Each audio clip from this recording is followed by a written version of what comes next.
इसलिए कुछ सवाल भी करूंगा, उसका जवाब आपको देना है। ये चुनाव दो विचारों के बीच में हो रहा है,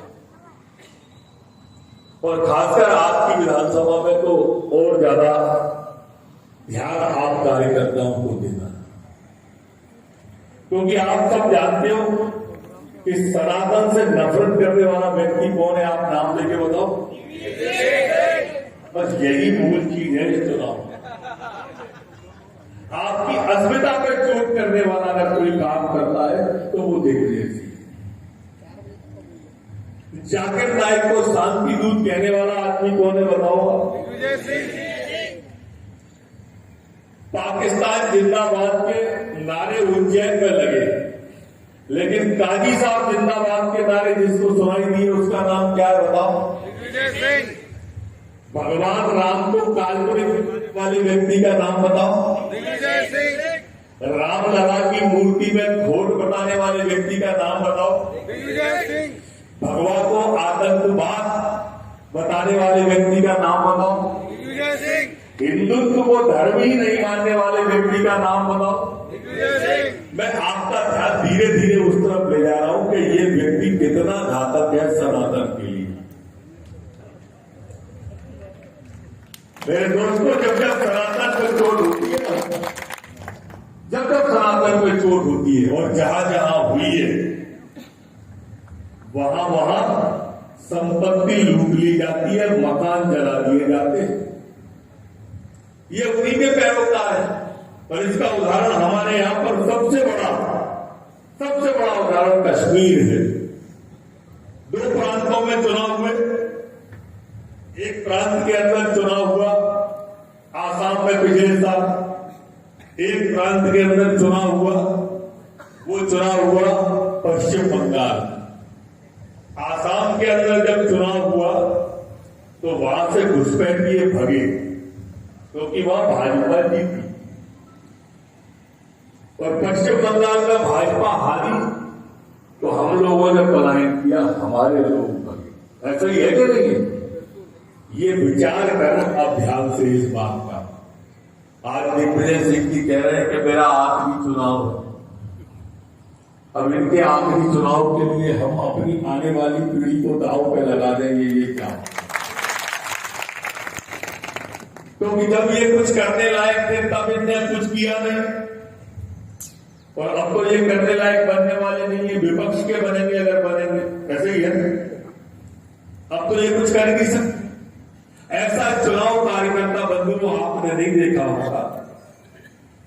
जैसे कोरोना और कोरोना का लॉकडाउन आप लोग अपनी जिंदगी में कभी नहीं देखोगे दोबारा, वैसे ही ऐसा चुनाव नहीं देखोगे आप कार्यकर्ता हो। आपके पास में आपका वैश्विक नेतृत्व है प्रधानमंत्री के रूप में नरेंद्र भाई मोदी, है कि नहीं है? अच्छा, दूसरी तरफ कौन है प्रधानमंत्री का दावेदार बताओ?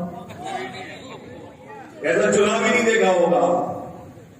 एक बात, जितने राजनीतिक दल चुनाव लड़ रहे हैं भाजपा को छोड़ के, आप में से कोई बता सकता है बहुमत कितनी सीटों पर चाहिए? 273। कौन सी पार्टी लड़ रही है भाजपा को छोड़ के? 273 का कोई नहीं। मतलब सरकार बनाने को कोई दल लड़ नहीं रहा है, ये खिचड़ी बनाने को लड़ रहे हैं, मिक्स वेज बनाने को लड़ रहे हैं, मोदी को हराने को लड़ रहे हैं। ऐसा ही है कि नहीं है? कांग्रेस लड़ रही है 230 पे, सपा लड़ रही है 37 पे, बसपा लड़ रही है 37 पे, लालू यादव लड़ रहे हैं 20 पे, ममता बनर्जी लड़ रही है 42 पर।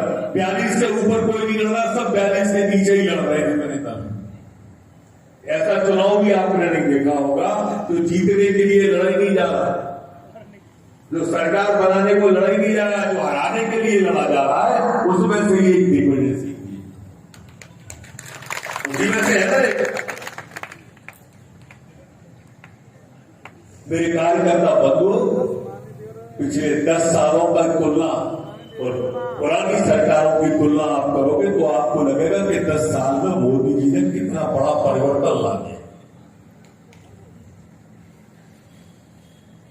आप ध्यान करो, 10 साल पहले पाकिस्तान के आतंकवादी, पाकिस्तान के सैनिक हमारे देश में आते थे और हमारे सैनिकों के सिर काट के ले जाते थे, और उस समय के प्रधानमंत्री मनमोहन सिंह सफेद कबूतर उड़ाते थे और सफेद झंडा शांति की बात करते थे।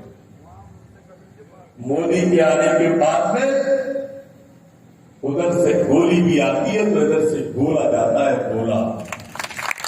सर्जिकल स्ट्राइक उदाहरण है, एयर स्ट्राइक इसका जीता जागता उदाहरण है। ये 10 साल का परिवर्तन है। 10 साल पहले जब मनमोहन सिंह की सरकार थी तो पाकिस्तान हमसे कश्मीर मांगता था। आज मोदी की सरकार है, पाकिस्तान कटोरा लेके भीख मांग रहा है। ये 10 साल का परिवर्तन। 10 साल पहले कश्मीर में लाल चौक पे हम तिरंगा नहीं फहरा पाते थे, आज कश्मीर की तो चली क्या है, मोदी जी ने चांद पर तिरंगा फहरा दिया, चांद। ये 10 साल का परिवर्तन है। 10 साल पहले हम रेलवे स्टेशन जाते थे तो अनाउंस होता था कि किसी भी लावारिस पड़ी हुई वस्तु को हाथ न लगाएं, इसमें बम हो सकता है। इन 10 साल में आपने रेलवे में ये अनाउंसमेंट नहीं सुना होगा। ये परिवर्तन होता है मित्रों। ये तुष्टीकरण की बात अभी बंसीलाल जी बता रहे थे कि तुष्टीकरण की राजनीति करने वाले का नाम दिग्विजय सिंह। इनके नेता राहुल गांधी जी ये तुष्टीकरण की राजनीति करते हैं। जब जेएनयू में नारा लगा था कि भारत तेरे टुकड़े होंगे इंशाअल्लाह, इंशाअल्लाह, भारत की बर्बादी तक जंग हमारी जारी रहेगी। अफजल हम शर्मिंदा है, तेरे कातिल जिंदा है, तुम कितने अफजल मारोगे, हर घर से अफजल निकलेगा। तो उससे मिलने सबसे पहले जेएनयू में कोई गया था तो राहुल गांधी गया। तुम कितने अफजल मारोगे, हर घर से अफजल निकलेगा। और हमारा कहना साफ है कि हम घर में घुस के मारेंगे जिस घर में अफजल निकलेगा। ये दो विचारों की लड़ाई आपके सामने। एक मोदी जी हैं जिनके प्रत्याशी के रूप में रोडमल जी आपके सामने है। एक राहुल गांधी जी हैं जिनके प्रत्याशी के रूप में दिग्विजय सिंह आपके सामने। कल को अगर सनातन के खिलाफ और सनातन के पक्ष में वोट देने की बात आएगी तो रोडमल जी का हाथ उठेगा मोदी जी के साथ में और सनातन के साथ में, और दिग्विजय सिंह का हाथ उठेगा पाकिस्तान के आतंकवादियों के साथ में और तुष्टीकरण के साथ में। ये विचार करना, ध्यान मत सोचना, बाहर जाके देखो। आप एक स्तर के कार्यकर्ता हो, दूर जाके देखो, अकेले यहीं तक मत सोचना। राजगढ़ वालों, आपने इतिहास बनाए हैं कई, आप विचार करना जाके। विजेता का भाव लेके राजनीति में आप लोग आए हो, वो पराजय का भाव लिए हुए दिग्विजय सिंह। ये तो मानते हो ना, पराजय का भाव लिए। अगर पराजय का भाव दिग्विजय सिंह ने लिए होता तो ये नहीं कह रहा होता कि 400 भारत भरवाना है। 400 कह रहा था कि नहीं कह रहा था? टीवी पे कह रहा है, अखबार पे कह रहा है। हमारी पार्टी, हमारे जिला अध्यक्ष, हमारे विधानसभा प्रभारी, हमारे विस्तारक बूथ की बात कर रहे हैं, बूथ की। इनका नेता कोई अभी तक भोपाल में कमलनाथ जी का और जीतू का मंडल तक नहीं आ पाया, और बाद में कहेंगे कि ईवीएम खराब है, ईवीएम कहेंगे कि नहीं कहेंगे?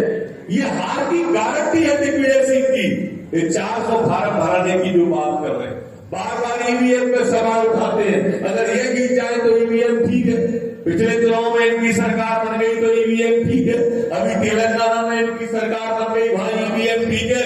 जहां ये हार जाते हैं वहां ईवीएम खराब हो जाती है, जहां ये जीत जाते हैं वहां ईवीएम सही हो जाती है।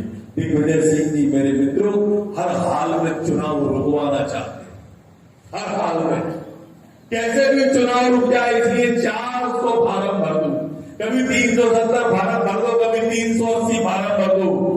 ये विकास के विरोधी है, ये हार से घिसियाए हुए हैं। ये नहीं चाहते कि आज भारत जो मोदी जी हमारे विश्व गुरु बनाने की तरफ इस हिंदुस्तान को ले जा रहे हैं, उसमें आप सबकी भी आहुति लग जाए। आप जानते हो कि मोदी जी जो कहते हैं वो करते हैं। मोदी जी ने कहा कि 370 समाप्त कर देंगे तो करके दिखा दिया, 35 से समाप्त कर देंगे तो करके दिखा दी। मोदी जी ने कहा सीएए लेके आएंगे तो लेके आ गए। मोदी जी ने कहा ट्रिपल तलाक हटा देंगे तो हटा दिया। मोदी जी ने कहा राम मंदिर बना के देंगे तो राम मंदिर आपको बना के देंगे। लेकिन ये कांग्रेसी नहीं गए राम मंदिर को दर्शन करें। दिग्विजय सिंह की नहीं गए। दिग्विजय सिंह शिलान्यास के दिन से सवाल उठाते रहे। शिलान्यास का दिन आया तो बोले बहुत सही नहीं है। अरे भाई तू कब से पंचांग देखने लगा? बहुत सही। फिर में इतनी समझ कब से आ गई? तुम तो सिर्फ तुष्टीकरण की राजनीति करते हो दिग्विजय सिंह। तुम क्या जानोगे बहुत कौन सा सही होता है? मंदिर बन गया तो बोले अधूरे मंदिर में प्राण प्रतिष्ठा नहीं होती है। ये बुलवा दिया लोगों से। मेरे मित्रों, एक नारा मैं लगा रहा हूं, उसको आपको दोहराना है। आप कहो, मैं कहूंगा जाके प्रिय न राम वैदे ही। आप लोग क्या कहोगे? वाको वोट कदापि न दे। पसंद आया? यही चलाना है। जाके प्रिय न राम वैदे ही